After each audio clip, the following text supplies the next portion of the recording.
Recently someone said something to me that was very thought-provoking for us. That was very, honestly, I think the right word to use is perturbing. Okay, wow, that's a good word. My two friends were talking. I wasn't here. This was something that was told to me later on.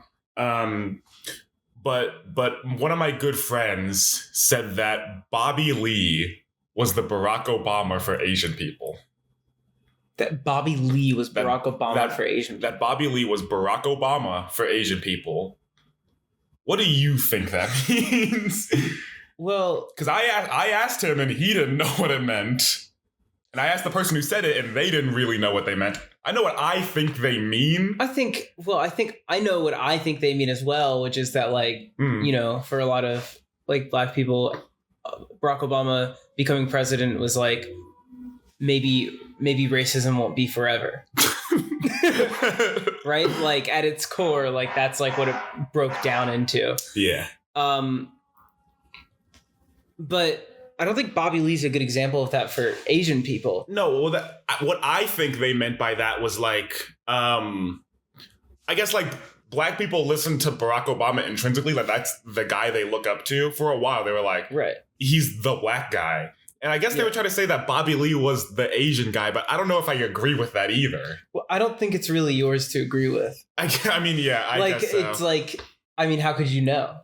I mean, I don't. Who do you think is the Barack Obama for white people? Oh, not Trump. I wasn't going to say that, by the way. Okay. The Barack Obama for white people? I think it's Taylor Swift. Not Donald J. Trump, that's for sure. I think it's Taylor Swift. Oh, I don't think that Barack Obama could be a woman. You don't think so? No, it has to be like a man. It's like, it's probably like, who's that guy in Top Gun? Tom Hanks? Tom Hanks? No, the other one. Tom Cruise. Tom Cruise? The Scientologist? Yeah. Yeah, that's a really good answer. I mean that because he's a Scientologist. Like, yeah, because he's crazy. Because, like, okay, the Barack Obama for white people really implies, like, who's inspiring us to be, like... Mm-hmm. Like our best white self. No, not our best white self. Inspiring us to be, like, fucking crazy on the reg. Mm-hmm. And, like, get away with it. Yeah. Like, who's setting the standard for us to be able to get away with that? Mm-hmm. George Washington? Maybe. Tom Cruise? Definitely. Maybe Brad Pitt. Brad Pitt? Maybe Eminem. Maybe Eminem? I don't... Oh, well, Eminem... Actually, that might be a really good answer. That's good, because I was just throwing that one out there. Maybe Robert Downey Jr. Yeah. Nah. For a certain generation. For definitely, yeah. For, like, a very specific... age demo, like, you know, that watched him in the news, like, become a cocaine addict and stuff like that, and then come out of jail and then become successful. Yeah, that's like the closest that a white person will get to racism. Yeah, that's experiencing it. Maybe. I think personally, I'm gonna take a firm stance and say that Eminem is the Barack Obama for white people. Yeah, but you know who the Barack Obama of podcast fans are? Who? Well, the Obligatory Podcast heads. Welcome back to the Obligatory Podcast, guys.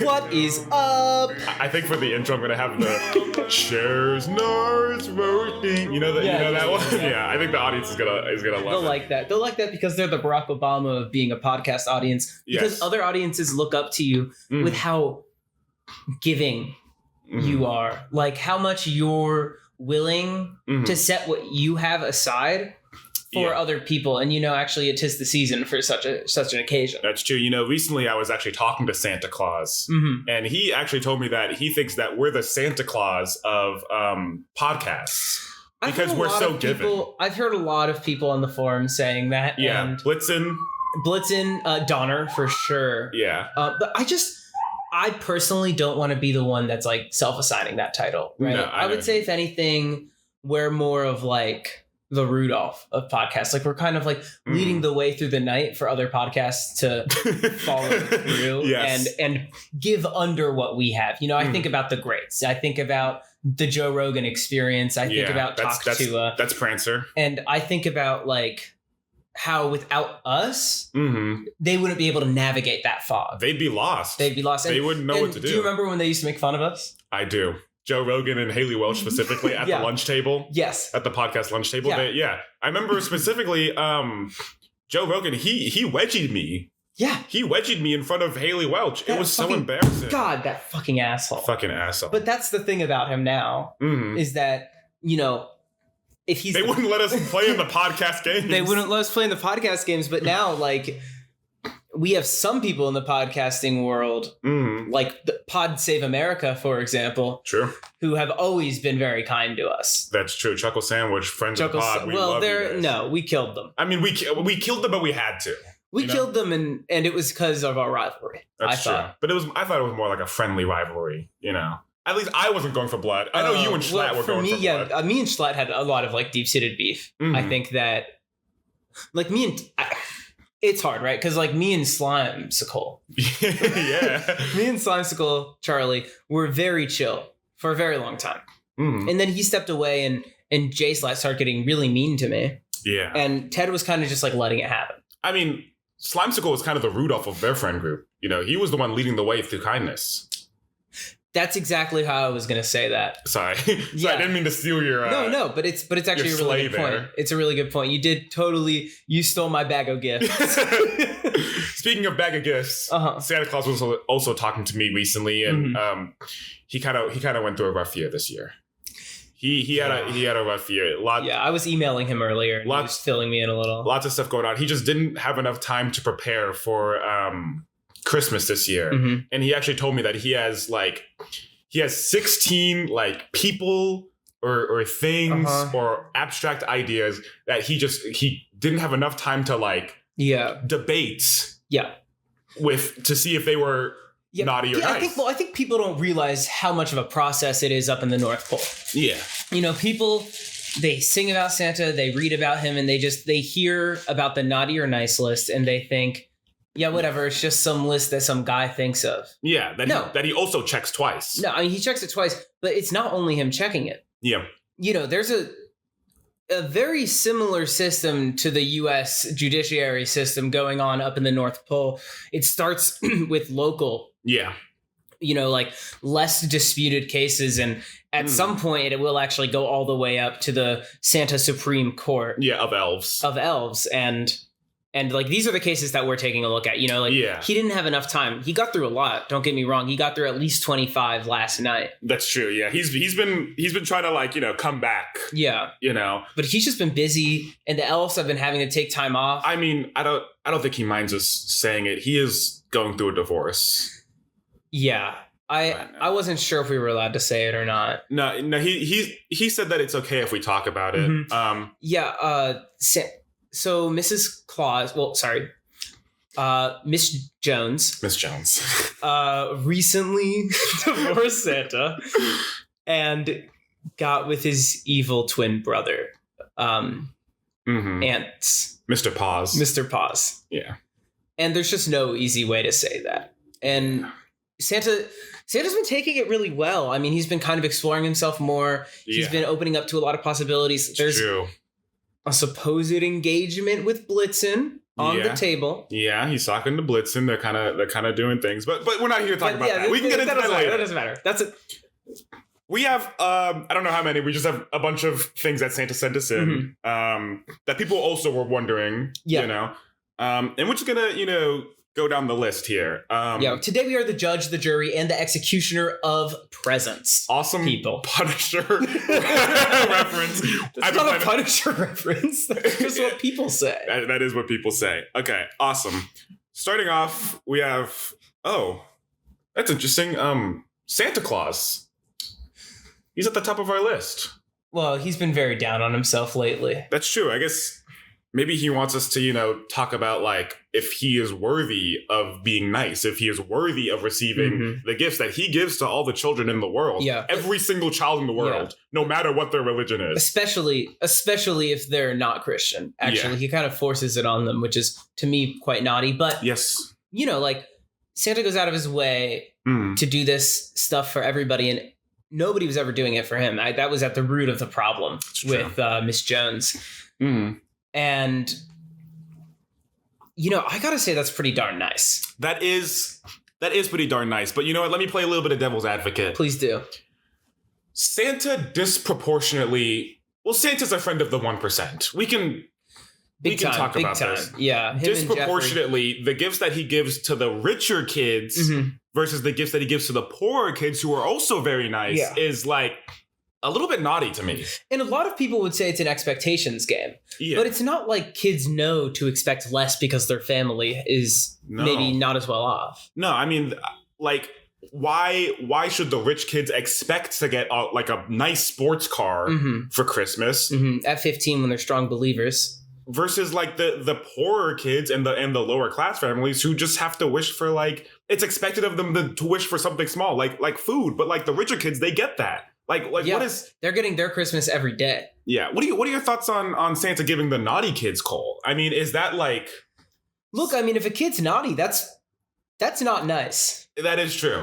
And to me, that means that, the deal is quite clear. If you're nice, you're getting a gift. If you're naughty, everybody knows you're getting coal. And honestly, coal's not a bad gift. No, you put that under your mattress, about 100 to 10,000 years later, you have diamonds. That's true. But it's like...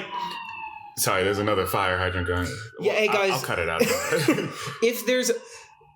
ambulances or sirens in the back, just don't talk about it. Don't fucking just worry don't about bring it. Up, okay? It's not the cops trying to get us. It's not the Santa special unit after us for leaking his divorce. It's nothing like that. No, that's not what's happening. I guess what I'm more so trying to ask is, what gives Santa the right? He is watching children every night. Like I've went up to the North Pole. I've seen the cameras he has. It is invasive, disgusting, honestly. He is keeping a close eye on you, and like he is deciding like what's naughty or nice, but like he hasn't always been the nicest. He hasn't always been the nicest, and I would say that he continues to not be the nicest. No, I mean, I shouldn't talk about that, but yeah, he hasn't been the nicest in the sense that like. Just the surveillance state that he's set up, it's very Orwellian in nature. Yeah, very 1984-esque. Extremely, and I find that concerning. Yeah, but like we cannot deny that he does do a lot of nice. He does do a lot of good by giving gifts to the world. Yeah, but I think it's time that we have to talk about the non-existent Santa in the room, which is that like it's up in the air. Whether or not Santa's real. Yeah. I mean, no pictures of him exist. But many people are saying that he's not real. And is it or is it not nice to tell kids that this magical being exists only for that to be ripped away from them? Like, that's very upsetting to kids. Me, I'm Jewish, right? Like, growing up, my mom, like, I have a very distinct memory of being, like, 6 in the back of my car. And, like, my mom was, like, driving me home from work around Christmas time, or not from work, from after school care around Christmas time. You were at your job at after school care. And I was like, so Mom, what's the deal with this whole like Santa thing? Like, he's obviously not real, right? Like, you've never like told me about him or anything. I just hear about him from other kids. Yeah.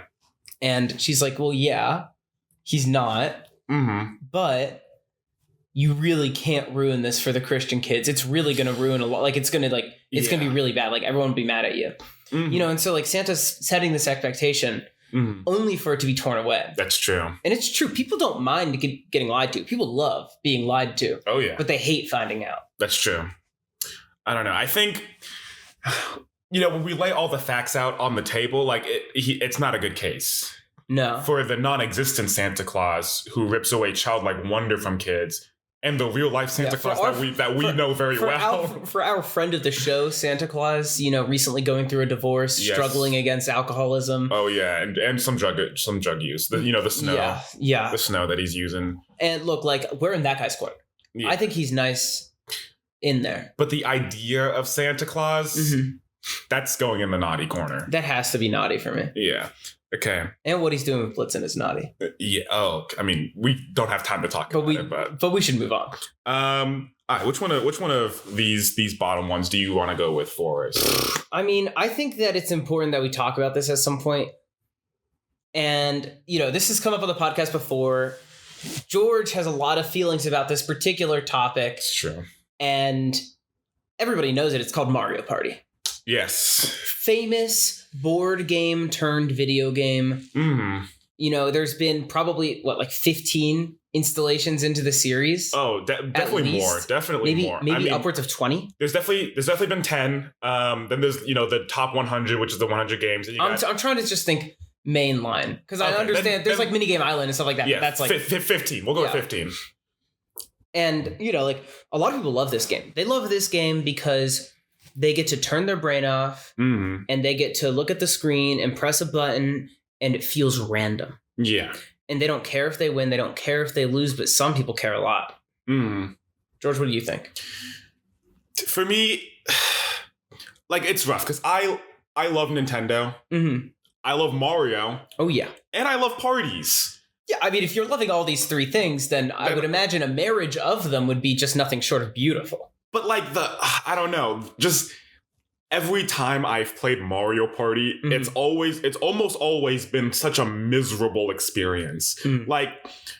I don't necessarily dislike RNG in games. I think it is a great mechanic that fundamentally changes the game every single time you play it. It makes it more interesting. It brings a lot of draw to it, but just the crazy wacky nonsense, the plays that I try to do just don't work out because Steven, in the corner, he gets a star. He lands on a random space and he gets a star. And I don't fuck with that. And the bonus stars, they always turn out bad in the end. It just doesn't work out for me. I think that's what it is. Because I am extremely, sorry, I didn't mean to cut you off, but I am extremely prideful that I am so fantastic at Nintendo games specifically. Okay. That is my niche genre of game that I'm extremely good at. Super Smash Brothers, I am excellent at. Mario Kart, I am excellent at. But Mario Party is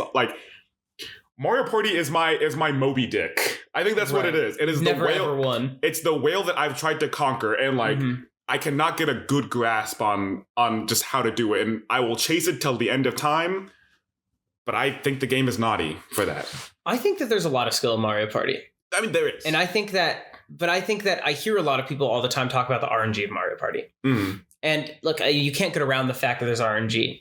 However, you can manipulate it. Right. And there's one of my favorite mechanics in games is when they include what most people would refer to as luck manipulation. Yeah. Right. This is a very popular thing in poker. It's very easy to count cards. It's not hard to do that. It's not, illegal to do in any casino. You should be playing that way. That way you can manipulate your luck.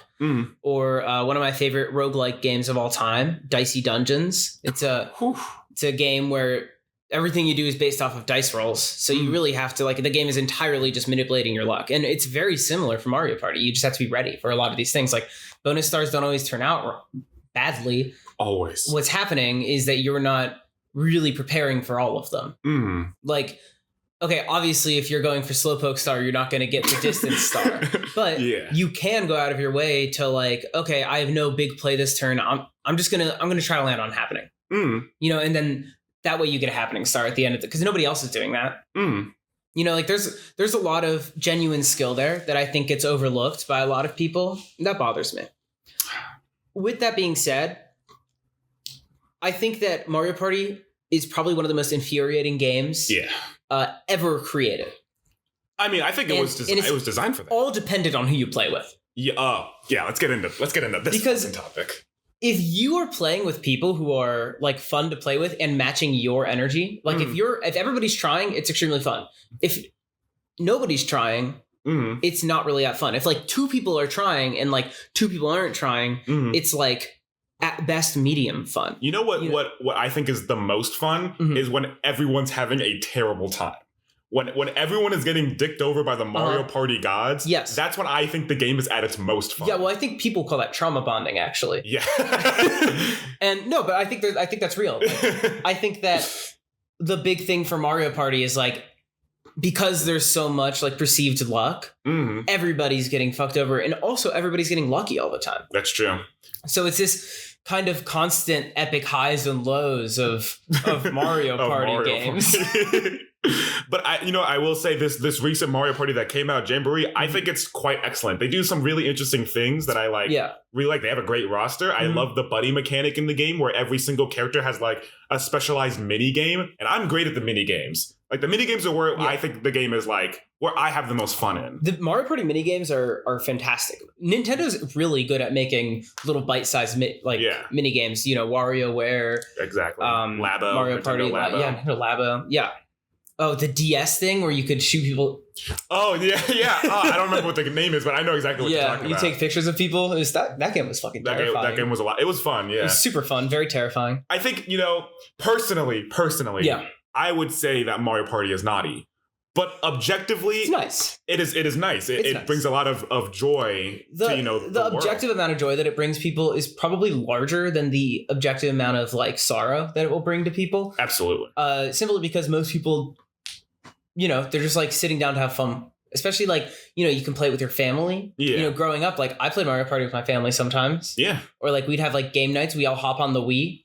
Oh yeah. Yeah, that was like some really good times for me. What I will say is absolutely naughty is in Mario Party 8, Mario would demonstrate how to like play a lot of the like games, like because like the Wii, had like motion controls. There was one mini game where you had to like shake the Joy-Con like up and down, and it looked like you were stroking a penis. Oh, so there was a GIF. That's like all over. Yeah. There's a GIF of like Mario like pretending to jack off a Wii remote. I'm sure I'm putting it up on the screen. Was nice.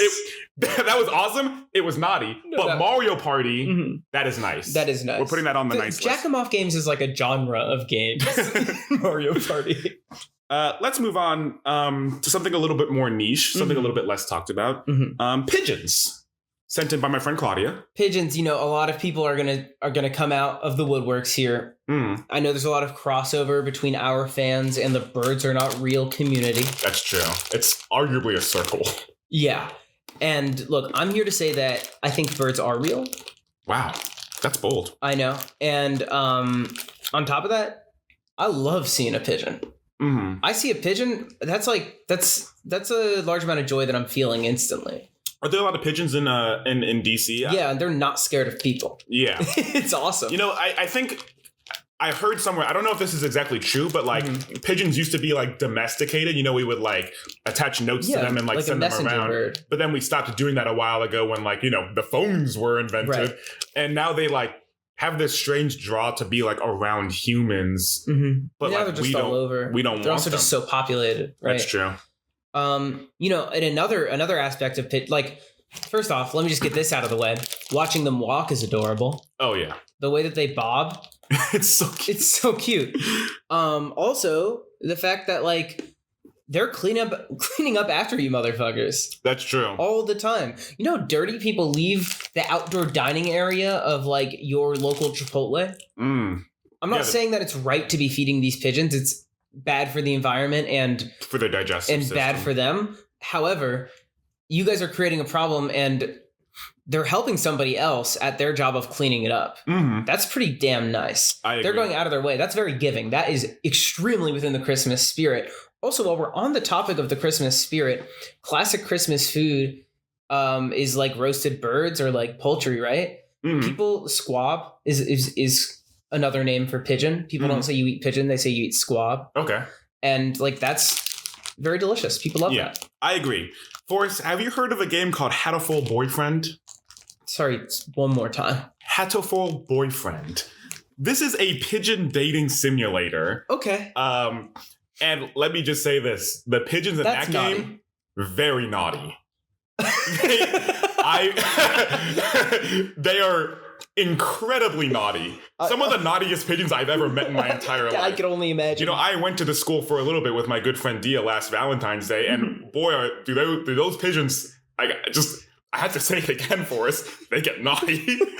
Now, do I think they represent all pigeon kind? Absolutely not. Not all pigeons. No, but like... Not all pigeons are naughty. Definitely some of the things that they just tried... a few bad apples within the pigeon community. Yeah, absolutely. I'd definitely recommend Hatoful Boyfriend. I'm not personally about all that like naughty pigeon business. That's not for me. Yeah. I'm not about that cloaca. But like I respect you. Yeah. And that. No, I mean I didn't like. No, it's okay. I wouldn't go back to it, but I think it's an experience. It's okay, George. It's okay. That was naughty, but the pigeons are nice. The pigeons are nice, definitely. All pigeons. All pigeons. I think are nice. Yeah. Let's move on to almonds, sent in by my good friend Kyle. Almonds, oh God. I mean, I do love an almond. Yeah, you're a food guy. Yeah. You're a foodie, so you definitely have a lot more to say. I could talk about almonds for a pretty long time, to be honest with you. I think that nuts as a whole, they're very delicious. They're not legumes. Peanuts are legumes. Okay. Right, that's why, but almonds are a tree nut, along with like hazelnuts and stuff like that. Stupid. That's why tree nut, some people are allergic to peanuts, but not almonds. Yeah, okay.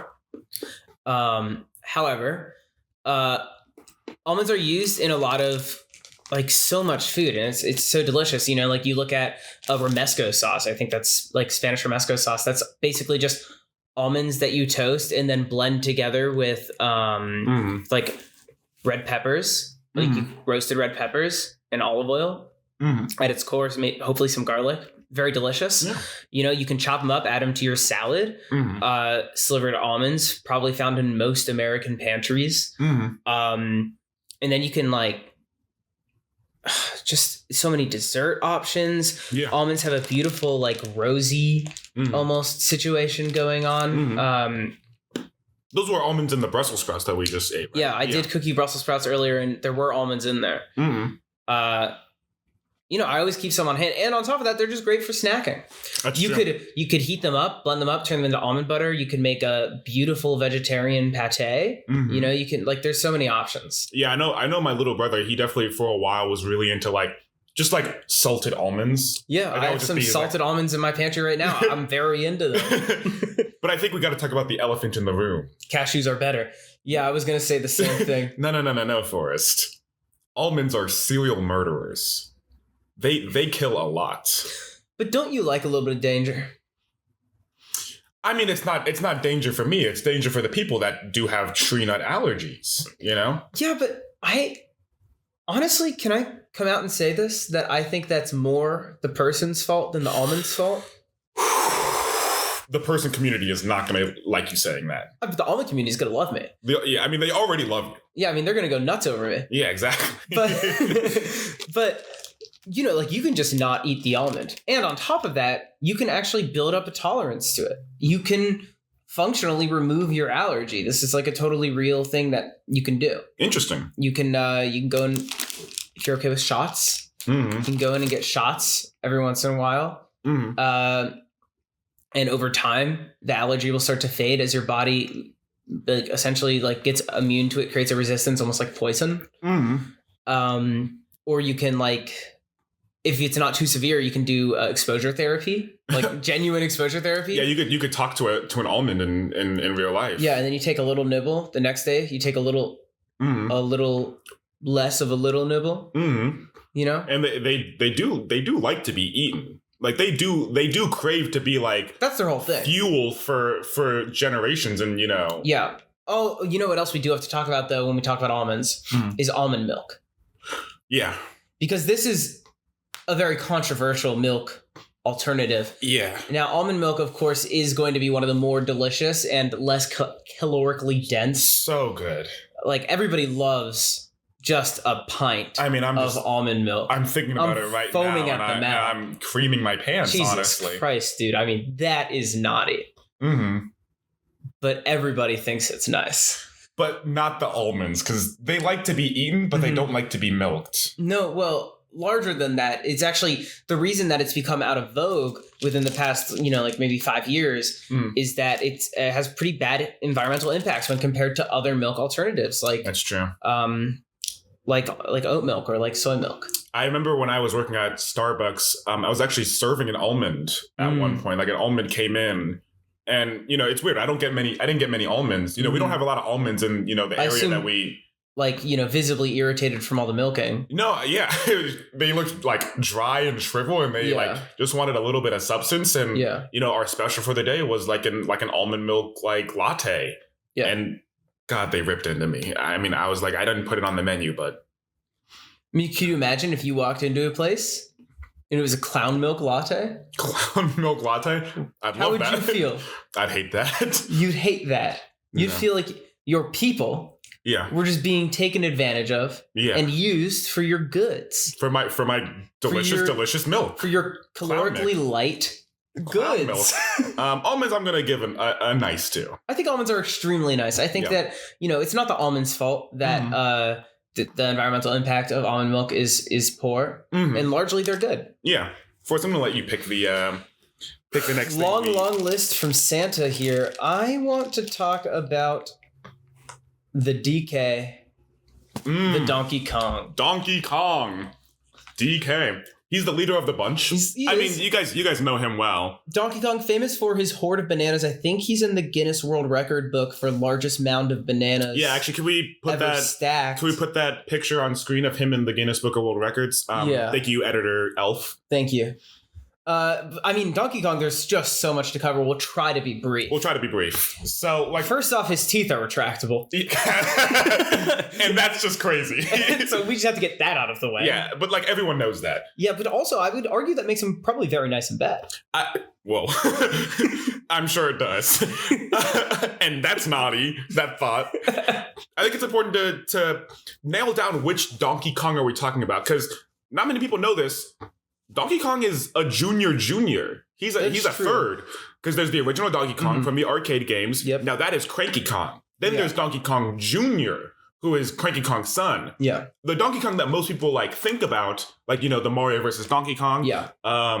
That Donkey Kong is the son of Donkey Kong Jr. It's very confusing. It is, and the whole family is confusing if you really dig into it as well. Yeah, there's a whole video on the extension of the Kong universe. Extremely good video. Yeah. Shout out Carlito, friend of the show. We love that guy. He is hilarious. I think we should talk about the main Donkey Kong. I think we should also just talk about main Donkey Kong and maybe even closer in on Donkey Kong lore. We don't have to worry about the game, how many people he could have massacred in the games. Yeah. Because that's depending on how you play through it. Yeah, because if you talk about it, that guy's a deforestationer, basically. He is killing so many speech. First off, let's talk about how he even got all those bananas. Oh yeah, I mean it's the banana tax. It is the banana tax. He's the ruler of Donkey Kong Island. He goes around and he all the creatures have to give them part of their bananas. Yeah. He's kind of like the United States government. Famously, we pay in bananas. We give them bananas. And every year, tax day comes around. Yeah. And we have to pay our taxes in bananas. Yes. And it's not that different in Donkey Kong Country. No, it's actually the exact same thing. Yeah. But, and this brings up another point of he's the ruler. So it's he's the king of a land. So how much do we like that? Yeah. And we've seen him be very human. I mean, we've seen him sing about whether he's a hero or a zero. Honestly, tugging at your heartstrings. Maybe a top 10 song for me. One of my favorite. Definitely very nice how beautiful his pipes are. One of my favorite things on the internet of all time. He's always wearing a very flashy tie. That man is consistent as fuck. Very naked all the time. Yeah, but nobody seems to mind. We've seen him fall in love. He was in love with Candy Kong. We thought he was in love with Pauline because he did kidnap her in one game, the modern Donkey Kong. Yeah. However, that was just a prank on Mario. Yeah, that was more of a hatred of Mario than a love of Pauline. Common misconception. Which could be naughty. It could be considered naughty. I mean, I'm just gonna come out and say it. I think he's quite naughty. Look, I mean, it comes from the lineage. That's true. His grandfather, Cranky Kong, probably one of the worst guys I know. Yeah. All he does, throw barrels at people all day. Yeah. And complain about everything in the world. That's true. And then we get into Donkey Kong Jr. Yeah. All this guy does is be greedy. Yeah. And cargo throw ding dong dunk you up into the blast zone. In Smash 4. It was awful. I got hit with that one time. Me, George in real life got hit with that. I was in bed for a week after that. Yeah, he sends you right to the fucking hospital, as if he cares. My history with Donkey Kong is actually quite fascinating because there's a YouTuber, his name is Dashi Games, and he hates Donkey Kong. That is, his boy is Yoshi. That's his guy. His, enemy is Donkey Kong. And I was a Dashi meat writer when I was younger. Of course. So I was also I heard that guy's in jail now for that, actually. Yeah, it's really rough. I was fuck that donkey bitch ass. That motherfucker. I've heard you say these things. But over time I started to there's a side of Donkey Kong that, like, the games just don't show. I love Donkey Kong. Yeah, the games are great. Yeah. And, like, he does donate to a lot of, like, charities. That's true. He's done a lot of work with Make-A-Wish. That's true. Many kids meet him. He's like second after John Cena, I think, in terms of, like, how often they meet him. Which is honestly, I heard he's going to beat him out in 2025. Yeah, like, I imagine it's a competition. I mean, John Cena is just, he isn't taking much anymore. But, like, yeah, the sins of the grandfather are ones that Donkey Kong holds very close to him, and he still hasn't shaken it enough for me to not give him a naughty ranking. I feel like for him, like, my impression I've only really run into him at, like, parties and stuff, but my impression of Donkey Kong is, like, he's this guy who really wants to be seen as someone who's, like, really tough and really mean all the time. And maybe he's not that way, but because that's all he puts into the world, everyone thinks he's that way, and, like, he thinks that that's good.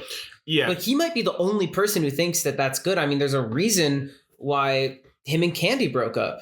Yeah, absolutely. I mean, we all saw the Mario movie. We see what, like, the pressures of his grandfather, like, have done to him, and how he, like, looks at himself and looks at the world. It's very disheartening, but, like, at a certain point, he's a stand the fuck up. He's an adult ape. Yeah. He is a grown ape. You're a grown ass ape. And he needs to take a long look at himself, get some ape therapy, and get himself off this naughty list. But right now, I agree with you. I think he's on there. He's naughty, but you know what? He has a lot of potential. 2025, Santa, hit us back up. We'll let you know if he's been nice. Yes, absolutely.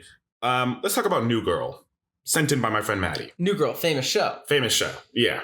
Look, I mean, I like the show. I think that, I like a lot of what the show has to offer. The show itself, I mean, I've watched it. I think I've watched it, like, maybe twice, maybe 3 times. Oh, wow. Like, I watched it once, and I kind of liked it. And then I was out of things to watch, and I just wanted, like, something on in the background while I was, like, cooking or cleaning or something like that, folding clothes. And, like, New Girl, I would reach for it at one point. I think that there's a lot of really funny stuff going on there. Yeah. I think there's a lot of really absolutely. A lot of really good stuff going on there. It's just, like, weird. It's, like, has a weird vibe about it, though. Yeah, I don't know. It just feels like it never went far enough for me. Like, I think I like shows that are really absurdist, like, in nature. Yeah. And, like, there are a couple of characters in the show that I do think represent that very well. Like, my favorite character is Winston. And he's the most absurd character in the show. Winston's such a good character, and it's weird because he doesn't even start the show. No, yeah, he was there to replace the other black guy who left, who then came back later, and I thought he was cool. I didn't like that, though. I didn't like that there were 2. No, I didn't like that because it was like, okay, so we have Coach. Yeah. And then they got rid of Coach, and they clearly got another diversity hire, and I love Winston. Yeah. But it was kind of funny. And then they're like, you know what? Coach is back. Yeah, I mean, the reason why Coach left in the first place was because... but then Winston left, right? I don't remember. He went to, like...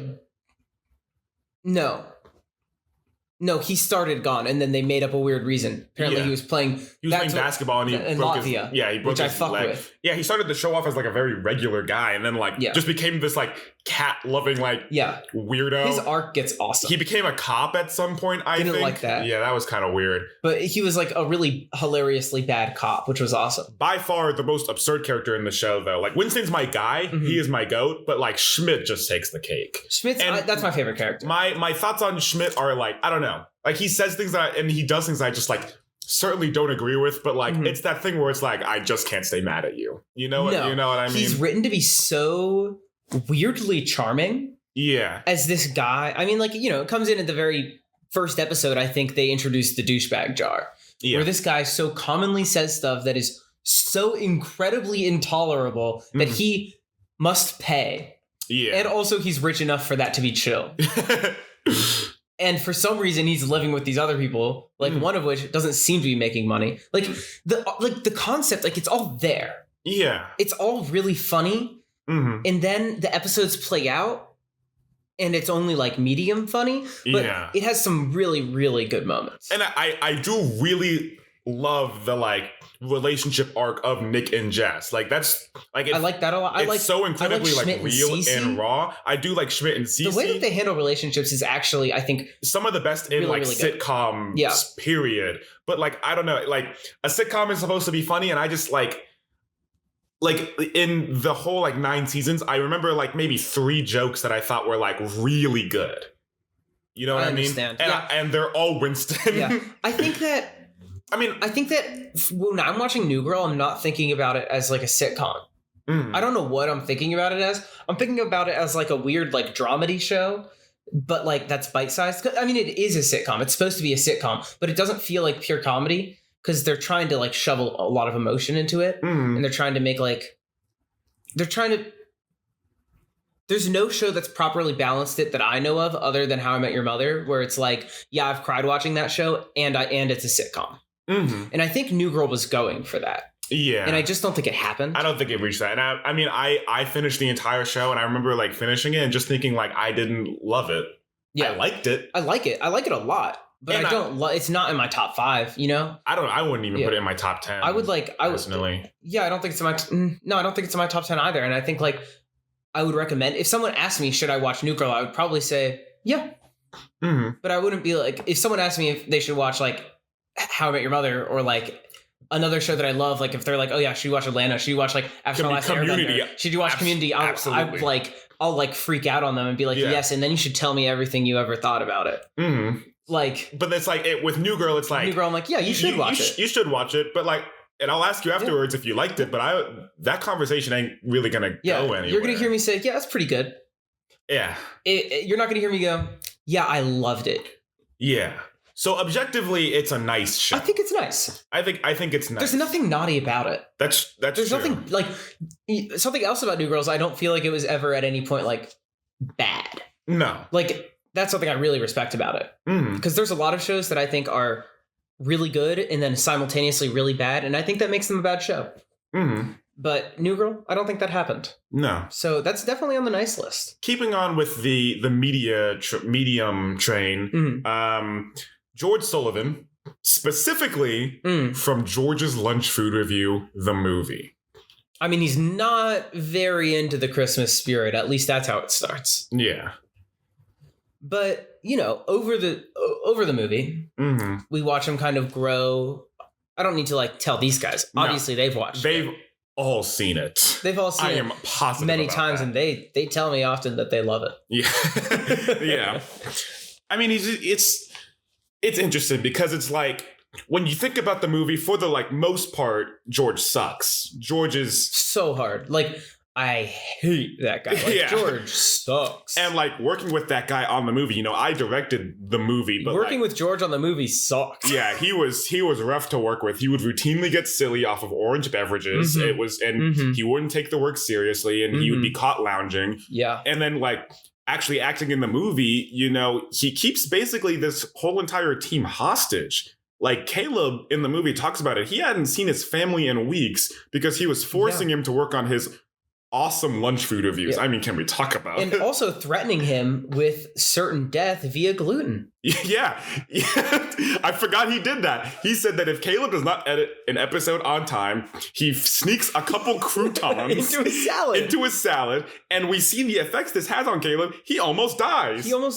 Luckily, Forrest, the fucking hero that guy is, saved him. It was off screen, of course, because Forrest doesn't need to be like filmed at all times. But, you know, just like whenever he's doing anything good, it just kind of like happens. Yeah.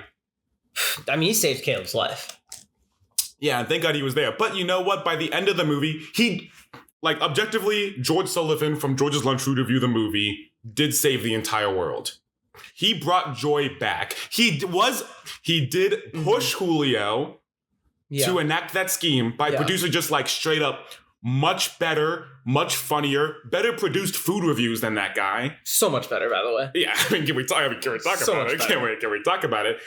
But he was the person who brought all that food, those taste buds back to humanity. Yeah. He didn't have to do that. Well, he had his taste buds. Well, George, you know, do we think that one good action is enough? And before you say it's about the scale, I think that it's important to note that in this movie, we see George do his best to kind of like turn into a different person. And by the end, it kind of happens.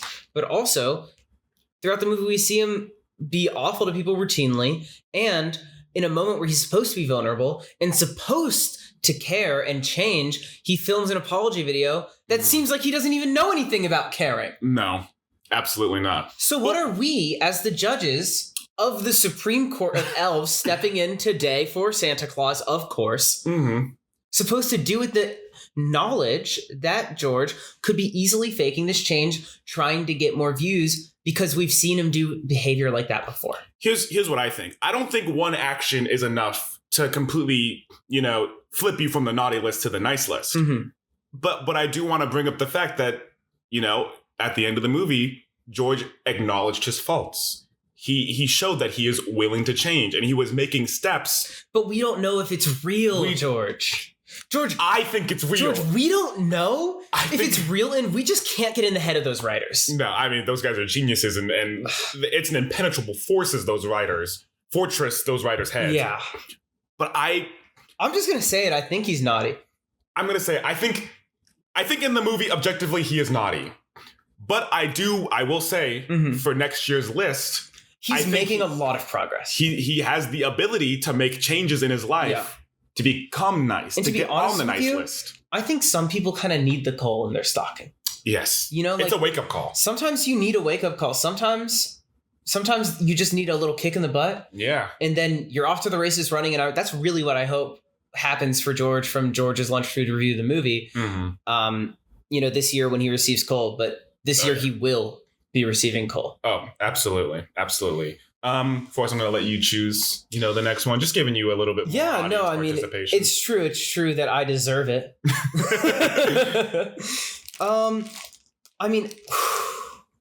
So many good options from Santa this year.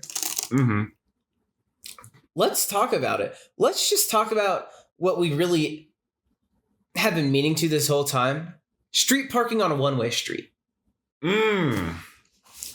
Obviously, it's a necessary evil. Yeah. But, sometimes you're riding around a city or anywhere for that matter, maybe a small town. Yeah. Maybe a tiny village. Perhaps a quaint little shire. Yeah. And you're trying to squeeze past, and luckily I'm in my Prius, but I'm thinking to myself, if I was in a bigger car, I just don't think I could do this road, man. No, I mean, comparative to my car, my big red stupid truck, anytime that I'd be driving down a really narrow road and there are cars lined up street parked, I'm always scared because I have I can't imagine how big my car is or how much space it's taking up. I'm just accepting the fact that I am moving forward and I haven't scraped anything yet. That's one of my... But yet is that key word. Yes, yet is the key word. I also want to bring up that as someone who is able to drive on the highway now, whoop-de-doo, driving, I always prefer to drive either on the left lane or the right lane. The middle lanes are where I'm the most terrified. The most anxiety. Because now I have the right to think about and I have the left to think about. Yeah, call me a politician. That's what I'm saying.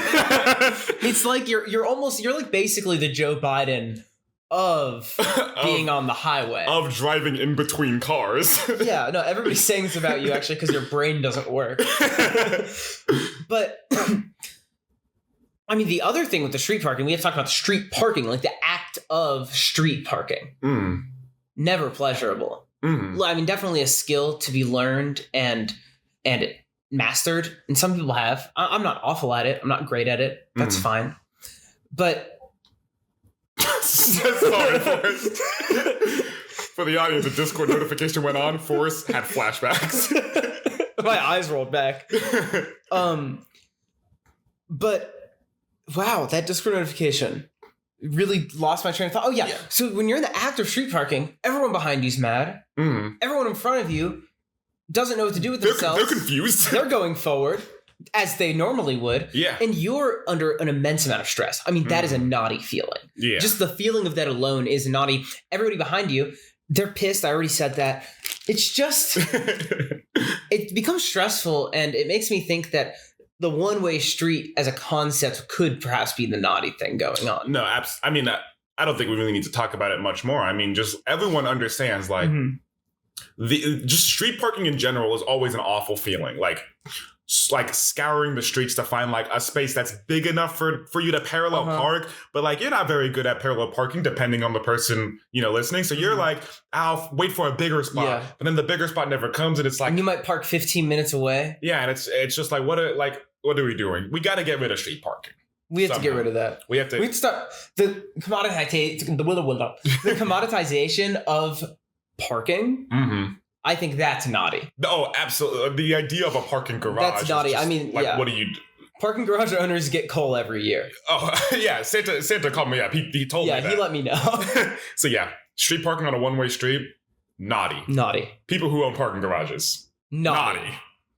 George and Forrest, no, they're cool. Those guys are, I mean, we'll get into that later. Some of the fucking best. Let's talk about the lesbian flag. One of my favorite flags, just because I think the colors are really pretty. Sunset colors. They're sunset colors. I mean, sunset colors in general are just like the prettiest palette that you could have in a lot of cases. I think that's obviously I like sunset colors. I just got a new tattoo, sunset colors. It's beautiful, by the way. Thank you. You haven't mentioned it until now. I did. I mentioned it. But I don't like the way that the lesbian flag.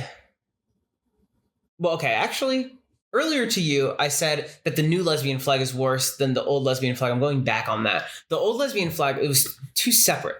Like the sunset colors, I like sunset colors because they meld together. I don't like that. I don't like when they're separate. I like them to like kind of flow into each other and become each other, right? The old one only had 3, I think. I think the new one might have 5, maybe 6. I want to say 6. There's gonna be a lesbian watching this. And they're gonna shout outs to you, by the way. They're gonna tell me I'm wrong. However, I'm pretty sure it's 6, and the new flag's so much better because the colors actually kind of like go into each other. Yeah, kind of like an order. Yeah, I think it's extremely nice. I think it's not the best. No, I mean obviously the trans flag is just the best flag. It's just doesn't get better than that. No, the worst flag. What do you think, George? I think it's the pride flag, just like the gay pride flag is like the worst one. The rainbow? Yeah. Yeah, I mean, it's kind of boring. Yeah. I know like the colors mean something, but I don't know. The colors mean things, sure. But it's just a rainbow. Ever since they started adding in the triangle, it started being better. You think so? Yeah, it's like committing to maximalism. That's true. I appreciate that. I respect that. I appreciate that. I don't know what flag I would say is the worst. Maybe, I don't know. Yeah, I don't know. See, the non-binary flag's really good. Yeah. The arrow and ace flags are really good. Maybe the pan flag, is that the one that's like magenta, blue and yellow? Yeah. That's just because magenta is one of my least favorite colors. Like I hate the color magenta with a passion. Either be pink or purple. That's my thought. That's crazy. That's my thought. That's crazy. You said you agreed with me last year. You know magenta is a primary color. Shut up. Shut up. The lesbian flag it's going in. Lesbian flag, that's a nice one. That's a nice tier. Smosh. Man, that's an episode. I think Smosh is nice. Smosh is nice because they have only ever been fucked over. I don't feel like I hear about them being the people doing the fucking over. Nor do I hear about a lot of controversies coming out of Smosh. And I think that's really... actually they take a lot of, like, they could be manufacturing a lot of controversies. As a big YouTube company, this is very common. You know, or a big creator, you're just like manufacturing controversies that you become more popular. I'm not seeing them do that. I have a lot of respect for that. They kind of stay in their own little corner of the internet. And I think that that's beautiful. No, I'm actually, like, I consider myself right now to be a Smosh fan. I don't really watch, like, their sketches anymore, but they do have, like, other channels like Smosh Pit and Smosh Games that I find very nice. They have great podcasts. Like every single I've been meaning to. Like I check out the Smosh Mouth podcast. They're great. You know, they're friends of the show. Yeah. And they recently started Lunchtime with Smosh with Ian and Anthony. Again, Anthony. Now that guy's naughty just because it is unfair. That guy's naughty because he's too hot. It is unfair to be that funny and that attractive. It's like just so messed up. But anytime he wants to come on the show and sit in between us, that's fine. Yeah. And they just, I mean, I hear them talk a lot about like the streamlining or the process for like work and like making episodes and like how they hold themselves as a company and a community. Of course, like it is in their best interest to like it could all be fake. It could all be fake. But like speaking from someone who like does have a lot of doubt about like the validity of YouTube companies, I think Smosh is, I hate to use this phrase, but I think they're one of the good ones. No, I wholly agree with you. I think that like obviously there's no like pure good that's like coming out of like their company or anything. But I think that out of like all the YouTube companies, I think they're doing an extremely good job. Yeah, and I find their videos very entertaining, and I love their characters. I don't know if you like really keep up with like Smosh and the characters they make, but like they make a lot of great characters. Like The Chosen is like one of the funniest like characters I've ever seen come out of like comedy period. Like honestly, they do a lot for like, I would say that they do a lot for people who are into improv and like wanting to chase it as a career. Like they're just another option, and there's not that many options. I was thinking about this. They springboard a lot of people's careers. And I think that's really, really cool. I was thinking about this the other day. Like, I would be very happy to work on Smosh. As someone who, like, wants to go into, like, the entertainment industry, what they do is they house all these really funny people. Yeah. But if they, like, want to, like, go out and chase, like, work, like, professional work, they encourage them heavily. That. Yeah. They can find other people to work at Smosh, but they're, like, there have been times where, like, it looked like they were going to get like a big role, and they were very like eager to like help them out and push them in those directions and like hook them up with people. No, that's awesome. Which I think is that's why that they seem like such a genuine company. Yeah. Like that's why they seem so good, is because, you know, Ian and Anthony, both of these people, they're not comics in the same way that like a lot of the people that they are now hiring are, in the sense that they started on YouTube. Yeah. They never like, I don't think they ever really went out of their way to like try and do stand up or like try and do improv or like try to do these things at least as directly. But I think they have a passion for it, and they see other people's passion for it, and they're just like matching it, and they're just like letting them go wild and using their money to support like artists around them. And that's like, that's awesome. They're nice. They do have a really bad habit of bringing on, problematic creators right before they become like problematic. Yeah, but like what they're trying to. That's just like all of them do that though. Like that's so many creators do that, but they are a little bit like the Simpsons of like problematic creators predicting things. That's true. This one was sent in by Leah, another Leah one. Dutch ovening a fart. Dutch ovening a fart. Now, very considerate for our uninitiated listeners. Yes. Dutch ovening a fart. It's when you are, it's when you're like under a blanket or under a blanket, and you fart, and then you trap it under. Often, maybe you trap you and another person under. Yeah. No, that's not. That's not considerate. No. However, maybe you and another person sharing a blanket. You're letting and you Dutch oven that shit. Yeah. They're never going to know. It's very funny. And you know what? I think genuinely, like, farting in front of another person is like a huge step in becoming like comfortable with them. Yeah. And, you know, maybe you discover that this like other person that you're with is really into farts, and that in and of itself could be very nice. That could be very nice. That could be very nice for them. Maybe they'd really enjoy For George, that would be very nice. For me, that'd be really nice. You know what I just... you know what I just found out existed or is going to exist soon? What? DC announced a Harley Quinn fart-themed comic series. What the fuck does that even mean? It is... Harley Quinn's Fortacular. Are they just producing kink content now?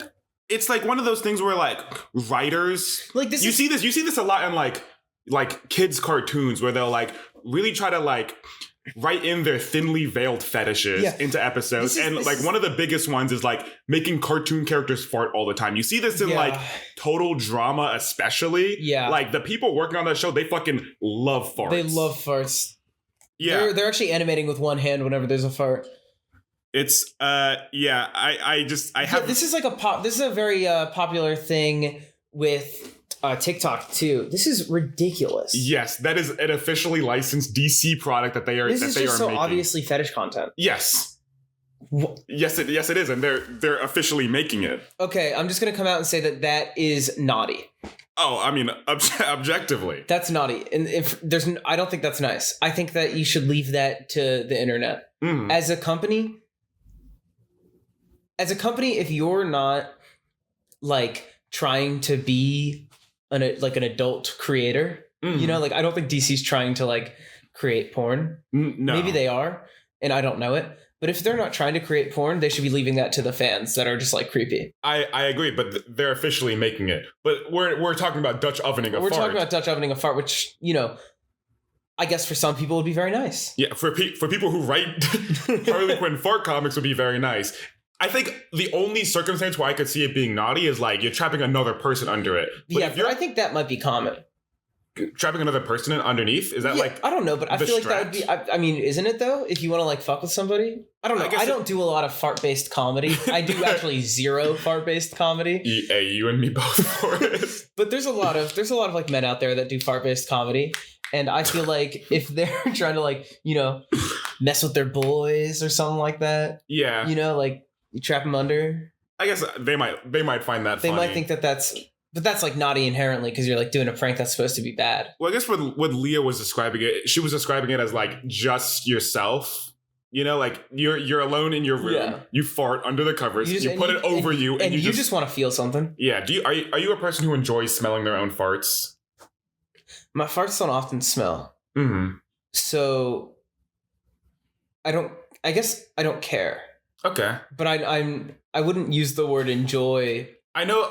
I wouldn't use the word that I like. I don't like flee from them. Like I'm not like, oh man, I just farted and then like take 5 steps away. It's just there. It's just a thing that not happens. Friend of the podcast H3H3 Productions. Yeah, that guy went crazy. I remember when I like watched one episode, or I think I watched a couple episodes, but in one episode of his like podcast, he talked about how he goes out of his way to smell his own farts.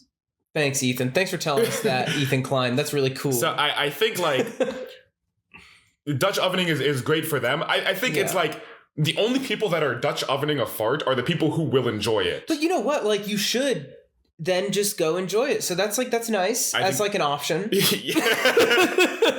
The act itself, I think, is inherently naughty, but I think like the act itself is inherently nice because you're probably doing something for yourself. Yeah, that's what I was going to get at. Like the only people who would do it are the people who are going to find it nice. Therefore, I think it is unless it's a prank, but that's nice in a different way. Yeah, but it's also naughty, but it's also nice. Exactly. Let's call this one nice. Let's nice. Santa. He's a big fan of the Dutch oven. Oh, yeah. He invented it. He pioneered it. He did. Back in 1206, I believe. Yeah. Yeah, that was a great year for him. Actually. That was a really good year for Santa. And Mrs. Jones met each other. All right, let's talk about OG Fortnite. Sent in by Jojo. OG Fortnite. Look, I haven't played Fortnite since OG Fortnite. There was a point where Fortnite was a PvE game. Mm-hmm. I don't know if our younger viewers know that. No, it's the younger viewers who would know that. It's the older ones who wouldn't. No. Like the geezers who listen? They don't know what PvE means. The 6-year-olds would know because of Fortnite. The 6-year-olds wouldn't know because that's not a thing in Fortnite anymore. Like it used to be just a zombie survival game where you could build. That was like the Fortnite thing. You're right. PUBG came out. Bang. Mm-hmm. Battle Royale's big now because PUBG came out. Fortnite sees that and they're like, okay, we're going to create a competitor to that. I think maybe they were also creating it at the time, like, because the PvE was in beta. I think I played it in beta. And then they came out with their Battle Royale. And it's Battle Royale, but you can build and it's cartoony and it's a lower skill floor than PUBG because PUBG had a very high skill floor. And people loved it. Yeah. That's OG Fortnite. And then they made building kind of insane. Like they made out of nowhere, they were like, okay, let's really lean into this building thing. And it became more of a building game than a gun game. Yeah. And then they were like, okay, building's bad. Yeah. Get rid of it. And they made it awful. And then they were like, okay, well, actually, let's make building okay. And then we'll also get rid of building. That's where we are now. Yeah. Now it's like 2 separate modes, I'm pretty sure. Yeah, it is. Like the last time I played Fortnite, there was like it's no build, and then build. And apparently no build is where it's at. Because building is broken. And also, from what I understand, like Fortnite now has like crazy items and like it's just kind of, I think it's gone too far. Yeah, but actually recently Forrest, they actually brought back OG Fortnite. That's why this suggestion was sent in. They did? Yeah, the day that Marvel Rivals dropped. The Golden Scar? Yeah, the Golden Scar is back. OG Fortnite is a separate mode that like most people are like playing right now. I was gonna say OG Fortnite's awesome. OG Fortnite was like the more fun version. Now I really like how like crazy they got with the game. They had like a lot of fun making the game. Yeah, they just had balance issues. They added a lot of like awesome skins, and they had like super weird events that's like no other game would even think about doing this. Like no other game would think about having Thanos like with the gauntlet like coming in and like destroying everything. Like I think that's way fantastic. that Fortnite leveraged their popularity and continues to maintain popularity and still leverage it in like mainstream media is awesome. Yeah, I think it's great for like gaming as like a scene. They're adding Hatsune Miku, and that's going to bring in so many people. Yeah, that's crazy actually. But OG Fortnite just had like something about it. It wasn't like nothing in OG Fortnite was like super broken. All the mechanics like fundamentally worked well. Building was fun, but it wasn't like people didn't know how to crank 90s. Like that was kind of like what was fun about it is like it just came out so everybody was learning it, and like building wasn't super familiar in games. Like terraforming is like not a popular thing in games, especially a game like that. Yeah, I think that OG Fortnite was awesome. I mean I agree. I don't know if it would be the same if you played it now. I mean, fundamentally, it would be different because there's still like the cosmetics are all still like there. So like, OG Fortnite with all the like kind of base default skins and like the innocence that came with the game. Everyone was just like, dude, one day I'm going to get the Black Knight skin. Yeah. Everyone was like, I'm going to be John Wick. And it wasn't John Wick, but now they actually have John Wick. So it's kind of lame. But I think I remember like playing OG Fortnite with like a couple of friends in like 8th grade and like, just, I don't know, like really just enjoying the time. Like we didn't like take it very seriously. Like after OG Fortnite, that's when people took it seriously and then the game became so much less fun. Happened was, in my opinion, OG Fortnite came out, and it became just such a big hit. And then the esports scene for it came out. Yeah. And I think that's what created so many tryhards, like so many people that were just like sweating all the time because the prize pools for those things were straight up at times like $1 million or like hundreds of thousands of dollars, which is unheard of. Yeah. So, like you get first place in this Fortnite event, you're walking home with $800,000. You get second place, you still get $200,000 or something like that. Like, yeah, that's not bad. Of course, you're going to start trying really hard at Fortnite. You should. However, it creates this like class of players that's just always going to be better than the person who plays for fun. Right. And like, I think you and I have both been on like both sides of that for different games where like you're in the class of players that are like, yeah, I'm going to be trying at this game and I'm going to be good. Yeah. And then in other games, you're like, this is a fun game. I want to have fun. Yeah. For me, Fortnite was a fun game. Yeah. And I think the idea of OJ Simpson. OJ Simpson is also in Fortnite. That is naughty. That is naughtiness incarnate. OJ Simpson, that guy's naughty. Fortnite. Wait, what were you saying? I was going to say his book, If I Did It, still naughty, but closer to being nice. Yeah, more than OJ himself. But OG Fortnite, I'd say that's nice. Yeah, it has to be nice. I'd say it's pretty nice. But there's like, I feel like there's one big question on everybody's mind, because we have our stockings up. Yeah, you can see them. And, like, I'm going to be honest, mine's hanging up by like some like tape. It won't be heavy enough to carry coal. Yeah. So I'm really hoping that we're on the nice list. Yes. That's why they're listening to the episode. They want to know if the Obligatory Podcast. Naughty or nice. Naughty or nice. First off, Forrest, can't believe I didn't think to do this. For the audio listeners, Forrest is in a Santa hat. I'm in a Santa jacket. Your hat lights up. I know. I didn't want to turn it on, though, because it wouldn't read on camera. Yeah, it wouldn't, but I don't want to waste the battery. You don't have to worry about that. It's turned on once a year. It's like right over here, maybe. Whatever. This is great content.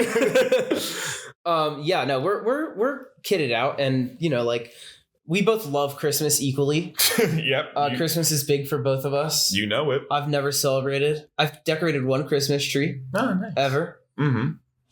It was kind of cool.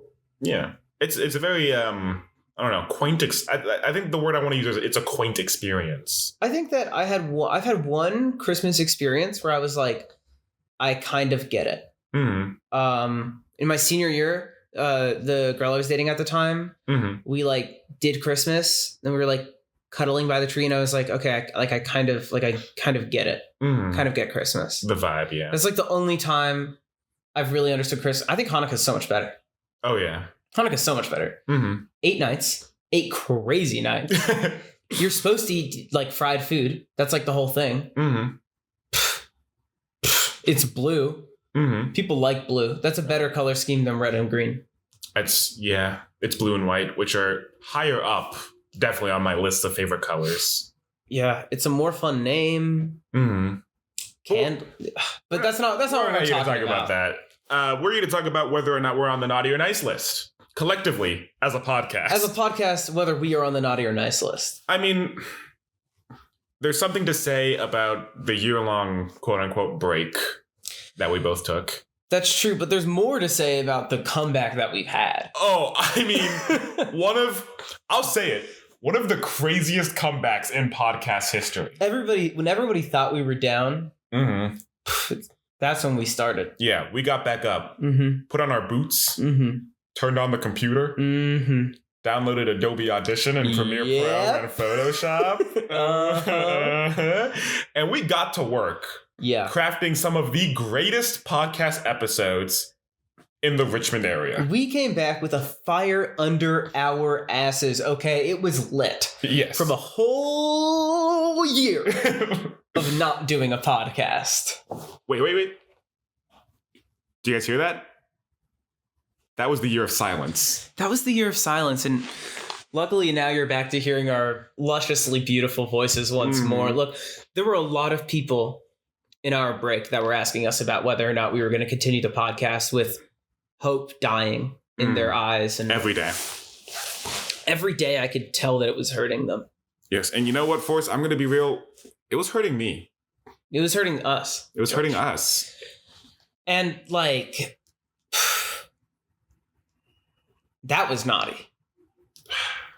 And we're sorry. And we regret that because we've probably never been more naughty in our lives when we took a year off. And it's not the kind of community. George, can you... Just Forrest, imagine an entire year where you don't laugh, where you don't have whimsical conversation that you can't find anywhere else on the internet. A year without human rights. A year without human rights. We stripped you of that.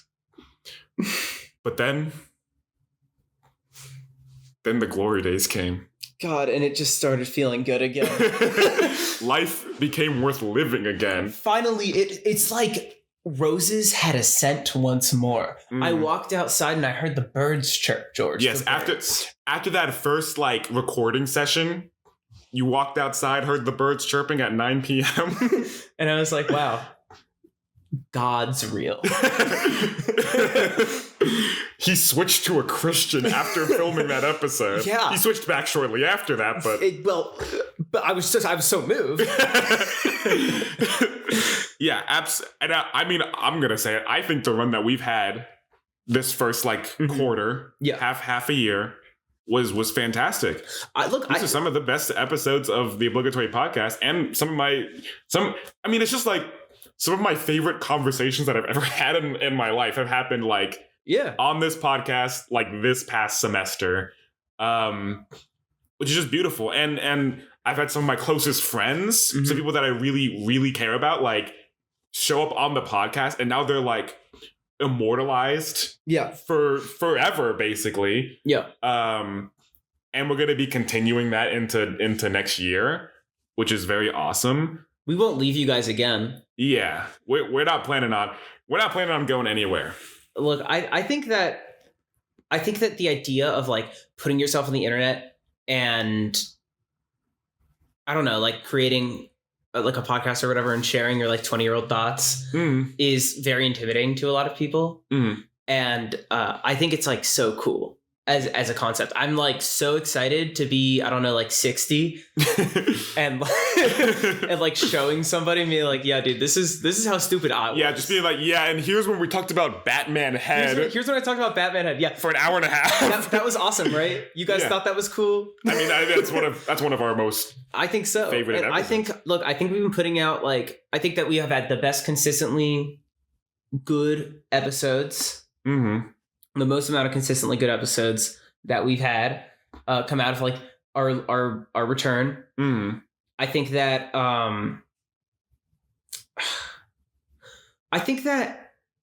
honestly it has like in my head nobody listens to the podcast. Like obviously some people do. We've like, I don't know, maybe 50 people a week that listen to our podcast. Not a lot. More than I would ever expect to listen to this podcast.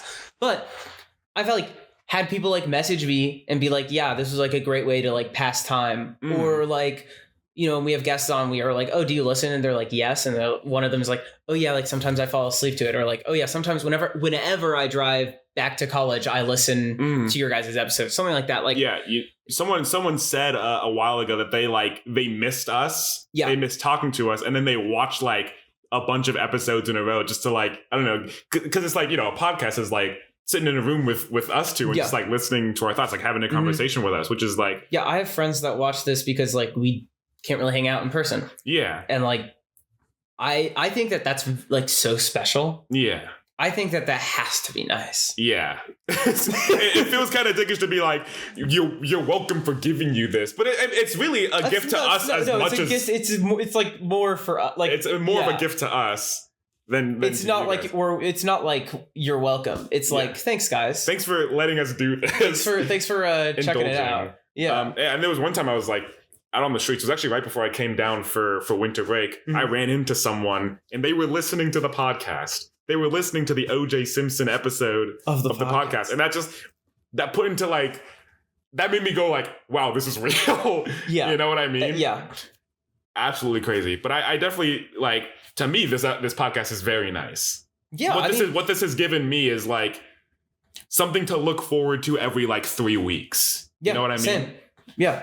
It's awesome. I think that in my head, there's no way it's really naughty. Like, I don't think that we're not putting like bad mantras out, you know, we're not like putting out like bad ideas or like bad vibes into the world. We're not doing anything that's like damaging to people. We're just kind of existing in our own little bubble. And then like some people listen and that's awesome. Yeah. I think it's fantastic. That's under the same logic that we've done everybody else. I'm going to have to say the Obligatory Podcast. Nice. Absolutely. That is an official decree, of the Seattle Supreme Court of Elves. Yeah, but you know what? We are curious what you guys think about the Obligatory Podcast being naughty or nice, or really anything that we brought up in today's episode. Do you disagree with any of our thoughts?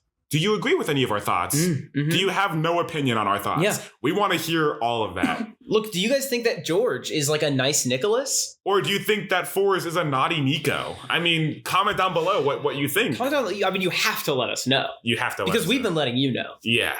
You're welcome, by the way. You're welcome. And look, I'm going to say thank you in advance for giving us some Christmas spirit and gifting us a subscribe. Yo, button, nice. Press. Thank you so much. And in the spirit of Hanukkah, thanks for giving us a like. Thanks for giving us 8 crazy likes. And 8 crazy comments. on any podcast episode of your choosing on the Obligatory Podcast. Don't go to the Talk to a podcast and comment. No, they have enough. Yeah. We're coming. Here's my decree. Here's what I'm going to say. We're coming for you, Haley Welch. Haley Welch.